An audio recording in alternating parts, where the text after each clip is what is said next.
June 1868. By a stroke of luck, Sanosuke and I managed to avoid any detection from the Imperial Army troops, passing the North Senju Sekisho and returned to Edo. But... There... Chizuru, let's hide. Oh, okay! Sanosuke and I ducked low to the ground, eyeing a trimmed bush to the left of us and darting behind it. Looks suspiciously like a building. From a hidden view, we watched a group of armed men clad in Western uniforms passing through the street. Once they had marched out of sight, we slowly crawled from behind the bush back onto the main road. God damn them. It hasn't even been a month since Edo Castle issued their surrender. And those Imperial sons of bitches are strutting around Edo like they own the place. What should we do? First things first. We gotta find out where Kodo and the Furies are hiding, or else we're sitting ducks out here. Right, but... Since Sanosuke, too, had been dressed in a Western uniform, there's no doubt we would have aroused immediate suspicion in any crowded area. But by going into hiding, we would be denied any opportunity to search Edo. If left unchecked, my father could turn this city into a den of nightmares. Just then... Hey! It's you, whose name I can never remember! But you're like the really good-looking guy. And you have a girlfriend, I found out last time. Hey! We caught the sudden notice of a youthful man staring at us from the other side of the road. Oh no. I felt my stomach drop, fearing the possibility that he could report us to the Imperial Army. Just as I prepared for Sanosuke to tell me to run... Are you... Harada? Sanosuke jumped, slowly turning his head to look over his shoulder at the man. His eyes blinked and shut twice in astonishment. Wow, I was wondering who the hell you were. Ryunosuke!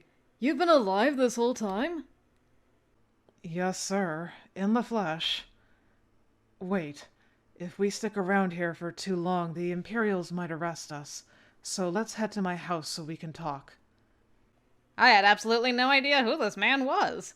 The warmth in their conversation gave me the impression that the two were friends, but... Were we in any position to trust someone living in Edo at this time? Ibuki. I should try to remember Ibuki. Ibuki is a great guy. It's our first time actually interacting with Ibuki. We've seen him from afar, like always. So this is nice. I gulped anxiously, but Sanosuke rested his hand firmly on my shoulder. Let's go. Everything will be all right. We can trust him. We snuck quietly through the narrow Edo alleyways with the young man as he led us back to his home. From what Sanosuke told me later, his name was Ibuki. He was an old friend of Sanosuke's and the rest of the Shinsengumi from back in their humble beginnings. Aw, is this your home? So cozy. Gee, never thought I'd ever see you back in Edo. From what I was told, the rest of the Shinsengumi men went north weeks ago. Sanosuke momentarily flicked his eyes at me before responding to Ibuki. Yeah, I've got my reasons. But damn, it's good to see you too. Never took you for the artist type, but you sure are quite the talented individual. Sanosuke glanced at the walls in the back of the room, which were neatly arranged with paintings next to Ibuki's palette and paint supplies. Beside the beautiful works on display were Ibuki's rough charcoal images scattered on the floor. I'm still just an apprentice, though. I can barely make ends meet nowadays. Yeah, but you're still making a living out of it. That alone is amazing to me. There's no way I could have done any of this by myself, but... I noticed Ibuki's cheeks became a tad rosy. Just then. The door behind us creaked as it slid open, and someone stepped silently into the room. Yay, I was hoping the cutie would show up. Hi! My sincerest apologies for not coming to greet you sooner. I have brought all of you some tea. A young woman, whom I assumed to be around the same age as myself, entered the room with a tray of tea. Her hairstyle was so feminine and elegant. As she took her seat beside Ibuki, the two of them held hands intimately. Aw, that's so cute! There was the hint of a loving spark between them, a sort of playful exuberance in their demeanor that led me to believe that they were something of an item. Wink, wink. Oh, I was wondering who it was that came in. You're one of the Maiko from Shimabara. Really? She used to be at Shimabara? That's so awesome! A term for geiki apprentices in the red light district of Kyoto, also known as Shimabara. And Shimabara, because we haven't got that in this game yet. Let me just clear that while I'm there. Shimabara. A district of Kyoto where one could find the company of licensed courtesans. It was also known as the Red Light District. Its close proximity to the Shinsengumi's headquarters made it a popular spot to frequent for its warriors. Alright. Your name was Kozuzu or something, wasn't it? Oh, you remembered me? How flattering of you. I appreciate your patronage. Kozuzu was my stage name while I lived in Shimabara. My real name is Shizu. Oops. Shizu, I'm sorry! I was so entranced, I just clicked through. What else did we get there? Oh, right. Kozuzu, a former geiki apprentice from Shimabara. She was frequently under the employ of the Shinsengumi while they were in Edo, though now she is the wife of Ryunosuke Ibuki. Kozuzu was a stage name. Aw, you guys are married! So cute! Kozuzu's real name, Shizu. Shizu bowed politely towards Sanosuke before turning to face me. Oh, and who might this be? My name is Yukimura. Very nice to meet you. She greeted me with an odd look as I rushed to introduce myself. Please correct me if I am mistaken, but you are a woman, yes? Oh, yes. I regret to say that I cannot disclose my reasons for doing so, but this is a disguise. What? Seriously? Did you really not notice, Ryunosuke? It's so good! Come to think of it, her hips and torso are a little too thin to be a man's. But she styled her hair like a man's, and she's wearing men's clothing, so it's an honest mistake. Nice to see you haven't changed much, you dope. Sanosuke patted Ibuki on the back jokingly as the latter pouted in genuine confusion. So, if you're here alone with Harada, then that must mean the two of you are... Oh, I was uncertain of how to respond, and, being anxious, I began to fidget timidly in my cushion on the tatami. well, it's obvious, isn't it? Harada doesn't strike me as the type of man who dates every woman he meets. It appeared that the subtext of my and Sanosuke's relationship was blaring obvious to them. Sanosuke, however, seemed completely unfazed by their suggestion. Well, pretty much, yeah. Sanosuke perked into a proud grin. Hearing him answer their questions so eagerly only served to make me even more embarrassed. I dropped my eyes to the floor out of nervousness. Man, tough break for you then, isn't it? Huh? What do you mean by that? Isn't being with a man like Harada the biggest pain in the ass? He's reckless, short-tempered, and if something doesn't sit well with him, he'll poke at you until he gets his way. Harada has always been kind to women, hasn't he, Yukimura? Why would you say I'm used to it? It's like not even a thing anymore. Yes, he is very kind.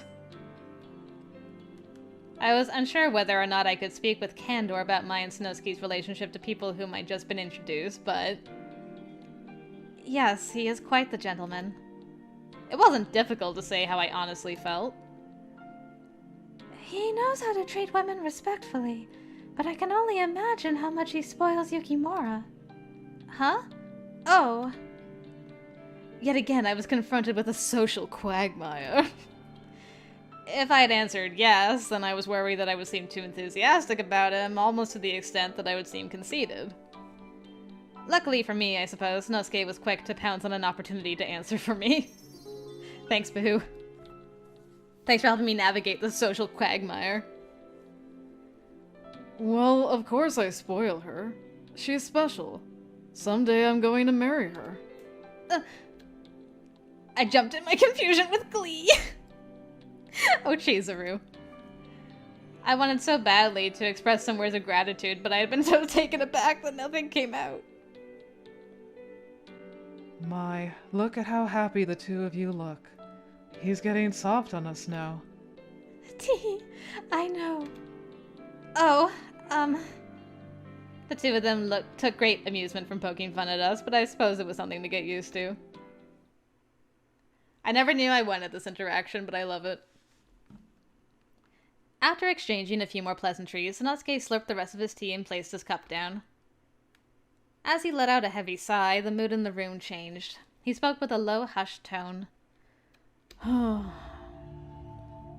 So, what is the situation in Edo like? It is just as you saw. Ever since Edo Castle was given to the Imperials, they've paraded all around town, noses in the air. If they suspect you for any reason, then it doesn't matter what or why. They'll arrest you and take you in for questioning. is there no one in Edo with the will to fight? Hasn't anyone tried to do something yet? Well, not everyone was too happy with the shogunate's decision to hand Edo Castle over to the Imperials. One group called the Shogi Company has got themselves locked up at Kane Temple in Ueno. An elite force loyal to the shogun. The Imperial Army seems stumped. They've got no idea what to do with them. Depending on how things play out, civil war might erupt in Edo. I'm worried the whole city will burn down. I shudder to think what the implications for a civil war could mean for Edo and all of its citizens. Surely I knew Father would be at its epicenter. My knees soon buckled. I was struck with a horrifying vision, the streets littered with corpses, which were feasted upon by legions of ravenous furies. I couldn't help but glance at Sanosuke with a concerned expression. He returned the gesture, furrowing his brow as he gazed deeply into my eyes. Hey, what's the matter? Don't tell me. You guys are thinking of heading to Ueno. Of course we are. To tell you the truth, that's actually why we've returned to Edo. Sanosuke's response was deadpan, and Ibuki shifted uncomfortably in his seat. You must reconsider. The Shogi Company alone has got over 100 men at their disposal in Ueno. And you know those Imperials have got way more than that. What good can the two of you do against them? Well, we're not looking to pick any fights we can't end, least of all with the Imperial Army. We've got a score to settle with someone else. Someone else? Ibuki was befuddled, scratching his head dubiously. Sanosuke hadn't seemed interested in cluing him in, however, and declined to answer Ibuki's question. Shizu picked up on this awkward tension and... Hey, Ryunosuke, why don't you let the two of them get some rest? They've just arrived in Edo, and I'm sure they're utterly exhausted from the trip they've had. Huh? Well, I guess you're right. Thank you for your hospitality. Chizuru, go on and get some sleep, would you? I would be lying if I'd said that I wasn't incredibly curious as to what Sanosuke and Ibuki were going to discuss if I went to bed, but... considering the two of them were longtime friends, I was sure there were plenty of stories to exchange. All right then, I shall prepare for bed. Right this way. The place is actually much smaller than it looks. I nodded politely to Shizu before bowing to the two men as Shizu and I exited the room. She escorted me to their modest guest quarters, and because our trip from Utsunomiya included many nights spent camped out in the wilderness, as soon as I rested my head onto my pillow, I dozed off immediately. No sneaking around eavesdropping for me. It was unclear to me how much time had passed, but...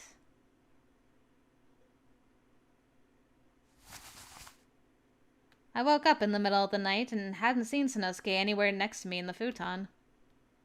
My first inclination was that he had been engrossed in conversation with Ibuki still. I sat up, trying to focus my hearing for any sound of their voices, but I couldn't hear a thing. Out of concern, I dragged myself out of the futon and quietly tiptoed into the hallway.